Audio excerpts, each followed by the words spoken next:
USC coach announces decision around leadership change after JuJu Watkins injury.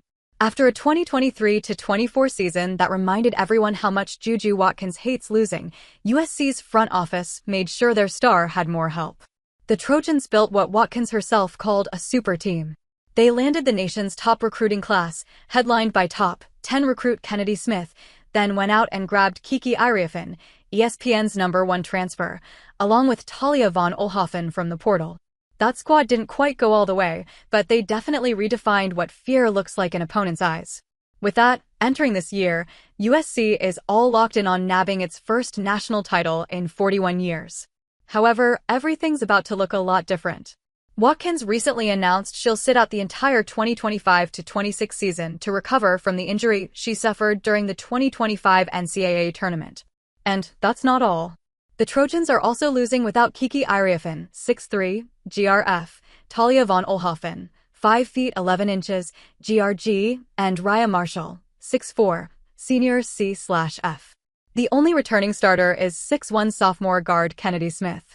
So, is Smith now the new voice of leadership in the locker room without Watkins? Well, the answer is a little simple and a lot more complicated than that. When Lindsay Gottlieb was asked the same, she had Smith's name as an obvious answer. In the same breath, though, she made it clear that it's going to take the entire team. In an interview with NBC Sports, the HC said, "I think that speaks quiet a bit on who she is and what she brings as much as the stats. Like the fact that no one else can replace her. We're not going to ask anyone else to do what she can do.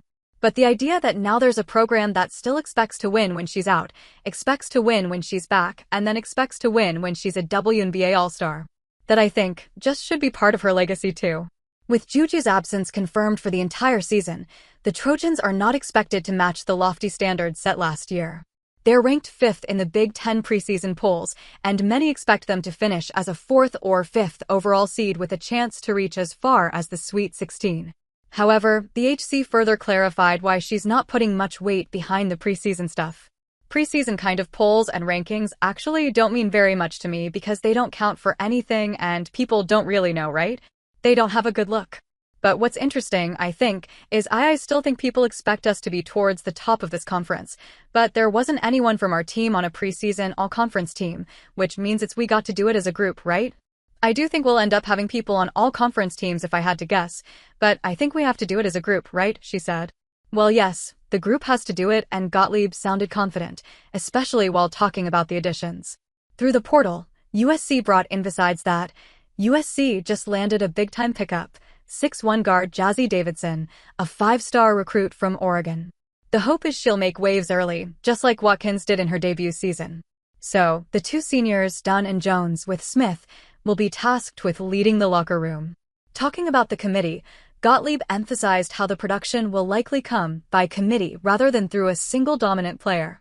With the departures of key contributors like Iriafen, who was capable of putting up 20 points and 10 rebounds a night, and longtime Trojan Marshall, the team will rely on a deeper, more athletic rotation. That group includes Yakia Milton, Vivian Iwichukwu, Laura Williams. USC also added Gerda Raliseatite and Diana Mendez. Still and all, there is one preseason thing the coach cares about. Lindsay Gottlieb feels disrespected. USC coach Lindsay Gottlieb didn't exactly light up with excitement when she saw how the tournament bracket played out, especially with UConn ending up on the same side as her team. When the NCAA women's tournament field was announced on Sunday, the Trojans snagged a #1 seed, the 4th overall. Still, Gottlieb felt that spot didn't quite reflect what her team had earned. She didn't hide her frustration when speaking with reporters after the reveal, making it clear she thought the seeding showed a lack of respect for her squad. "I never thought I'd be a 1 seed and feel disrespected, but I thought there would be very little chance we would be the #4 overall #1. We've got a big game here on Saturday against UNCG. We'll handle it accordingly. But you tell me if you think that bracket that we got should have been the one that it was," Gottlieb said.